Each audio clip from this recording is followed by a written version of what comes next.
Time for Snowball to read the final in the series. At least Snowball thinks it's the final one. Argonian Account, Book 4. The Argonian Account, Book 4. By Wangyun Jarth. The Cumus Scotty was drowning, and he didn't think much of it. He couldn't move his arms or his legs to swim. Because of the paralysis spell, the Argonians... What? Tangled wire. Because of the paralysis spell, the Argonian peasant had lobbed at him, but he wasn't quite sinking. The Onkaberg River was a crushing force of white water and currents that could carry along large rocks with ease. So Scotty tumbled head over heels, spinning, bumping, bouncing along. He figured that soon enough he would be dead, and that would be better than being in Black Marsh.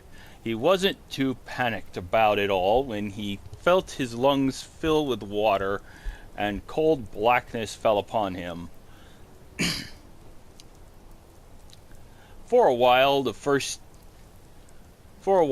the first time in some time, the Cumus Scotty felt peace, blessed darkness, and then the pain came to him.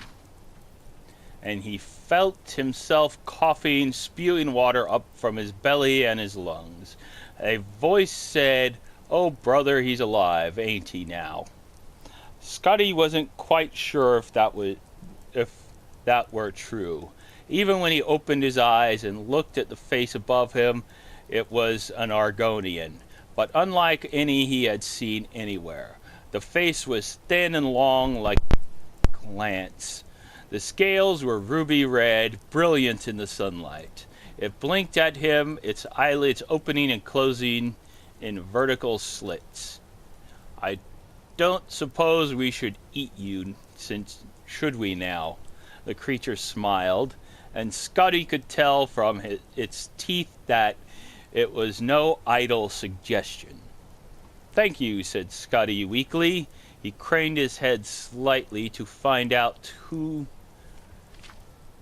the we were, and discovered he was on the muddy bank of a still, sludgy river surrounded by a group of Argonians with similarly needle-like faces and a whole rainbow of scales. Bright greens, gem-like purples, blues and oranges. "Can you tell me, am I near, anywhere?" The ruby-colored Argonian laughed. "No, you're in the middle of everywhere, and near nowhere." "Oh," said Scotty, who grasped the idea that space did not mean much in Black Marsh. "And what are you?" "We are Agosefs," the ruby-colored Argonian replied. "My name is Nomu." Scotty introduced himself. "I am a senior clerk in Lord Vanek's building commission in the Imperial City. My job was to come here and try to fix the problems with commerce. But I've lost my agenda, haven't met with any of my contacts. The Archians of Gideon, pompous assimilated slaver kleptocrats," a small lemon-colored Agosef murmured with some feeling. "And now I just want to go home."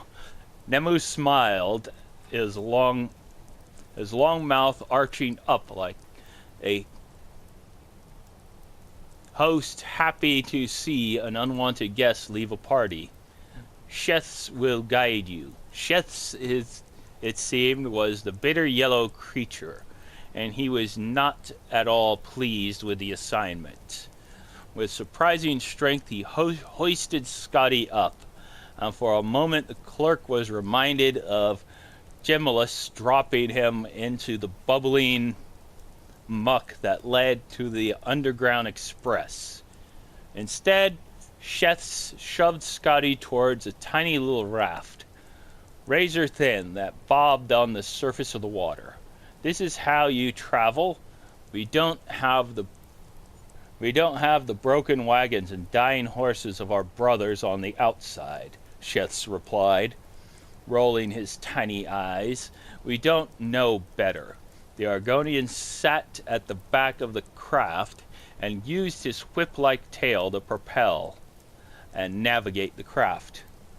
They traveled quickly around swirling pools of slime that stank of centuries of putrefaction, past pinnacled mountains that seemed sturdy but suddenly fell apart at the slightest ripple in the still water. Under bridges that might have once been metal but are now purely rust. Everything in Tamriel flows down to Blackmarsh, Sheth said.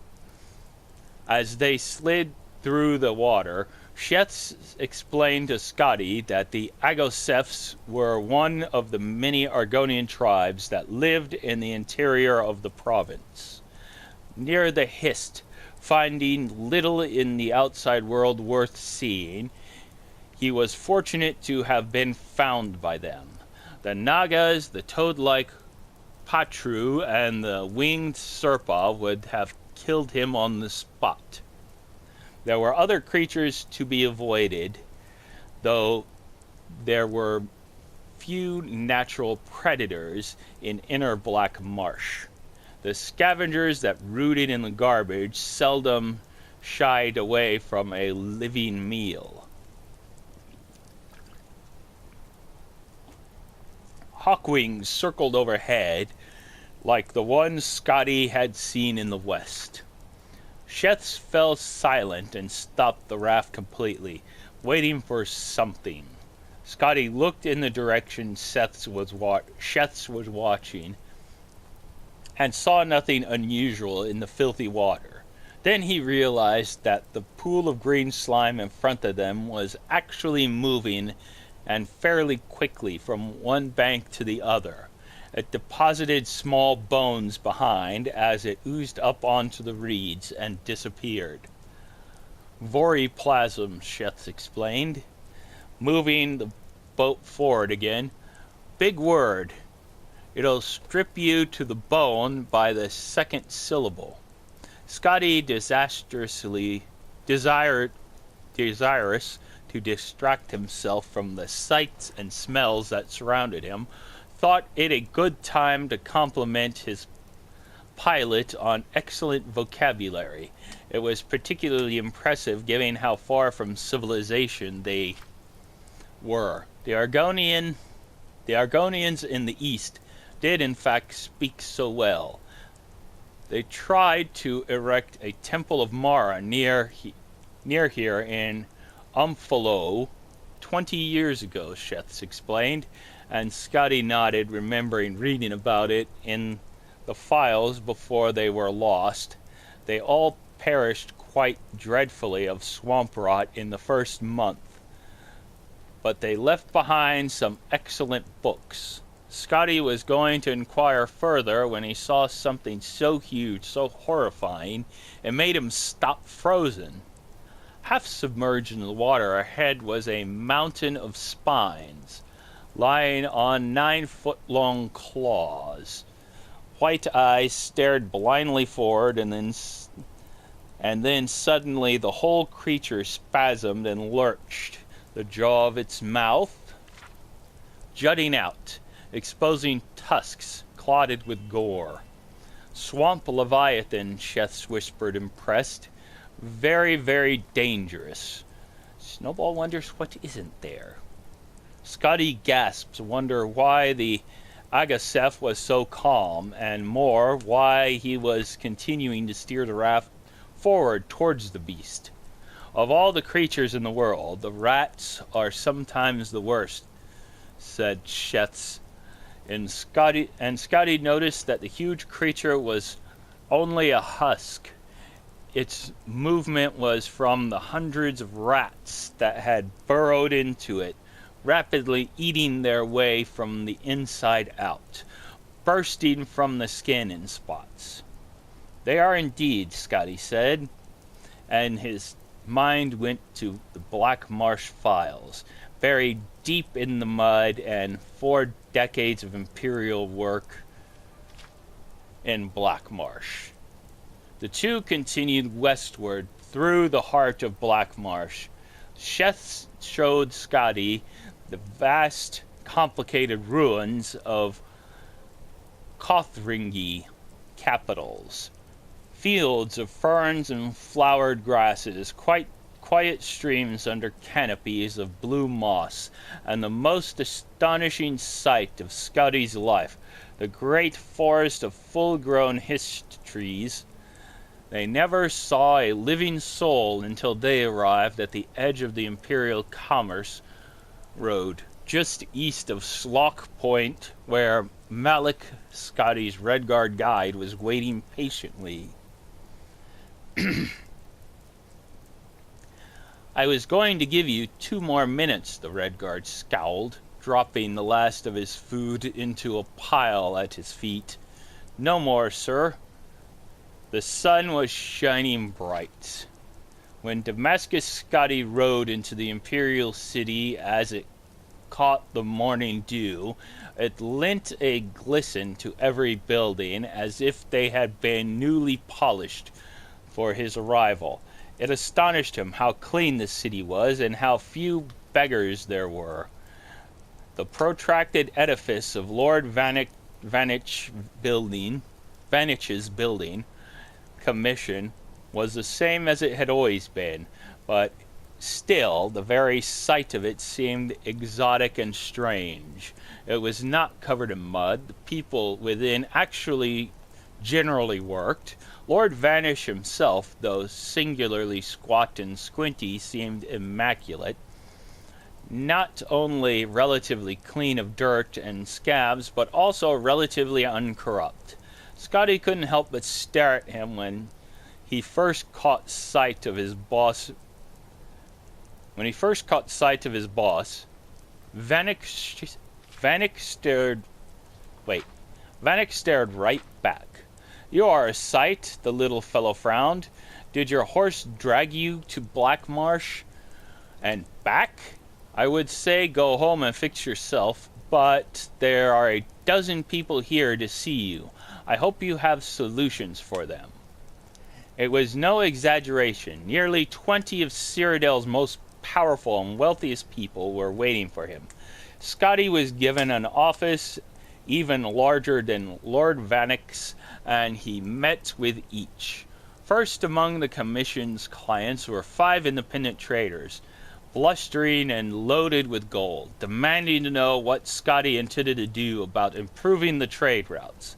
Scotty summarized for them the conditions of the main roads, the state of the merchants' caravans, the sunken bridges, and all the other impediments between the frontier and the marketplace. They told him to have everything replaced and repaired, and gave him the gold necessary to do it. Within 3 months, the bridge at Slog Point had disappeared into the muck. The great caravan had collapsed into decrepitude, and the main road from Gideon had been utterly swallowed up by swamp water. The Argonians began once again to use the old ways, their personal rafts and sometimes the underground express to transport the grain in small quantities. It took a third of the time, 2 weeks, to arrive in Cyrodiil. None of it rotten. The Archbishop of Mara was the next client Scotty met. With a kind-hearted man horrified by the tales of Argonian mothers selling their children into slavery, he pointedly asked Scotty if it were true. Sadly, yes, Scotty replied, and the Archbishop showered him with septums, telling the clerk that food must be brought to the province to ease their suffering, and the schools must be improved so they can learn to help themselves. Within 5 months, the last book had been stolen from the deserted Maran monastery in Umfolo as the Archians went bankrupt. Their slaves returned to Their slaves returned to his parents' tiny farms. The Blackwater Argonians found that they could grow enough to feed their families, provided they had enough hard workers in their enclave, and the buyer's market for slaves sharply declined. Ambassador Tsilix, concerned about the rising crime in northern Black Marsh, brought with him the contributions of many other expatriate Argonians like himself. They wanted more imperial guards on the border and Slough Point, more magically lit lanterns posted along the main roads at regular intervals, more patrol stations, more schools built to allow young Argonians to better themselves and not turn to crime. Within 6 months there were no more Nagas roaming the roads, as there were no merchants traveling them to rob. The thugs returned to the fetid inner swamps, where they felt much happier, their constitutions enriched by the rot and pestilence that they loved.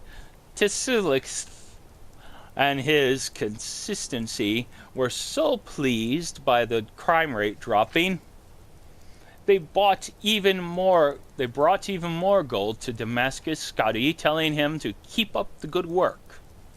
Blackmarsh simply was, is, and always shall be unable to sustain a large-scale cash crop plantation economy. The Argonians and anyone else, the whole of Tamriel, could live in Blackmarsh on subsistence farming, just raising what they needed. That was not sad, Scotty thought. That was hopeful. Scotty's solution to each of their dilemmas had been the same.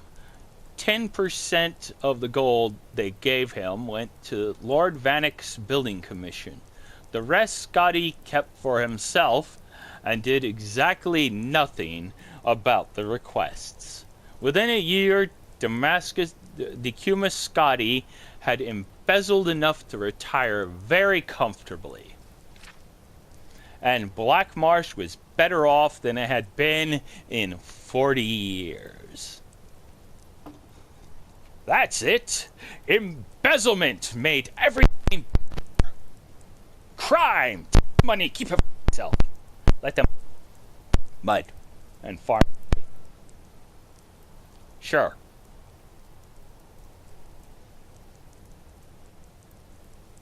And that was The Argonian Account, Book 4. Have a good day. Bye-bye.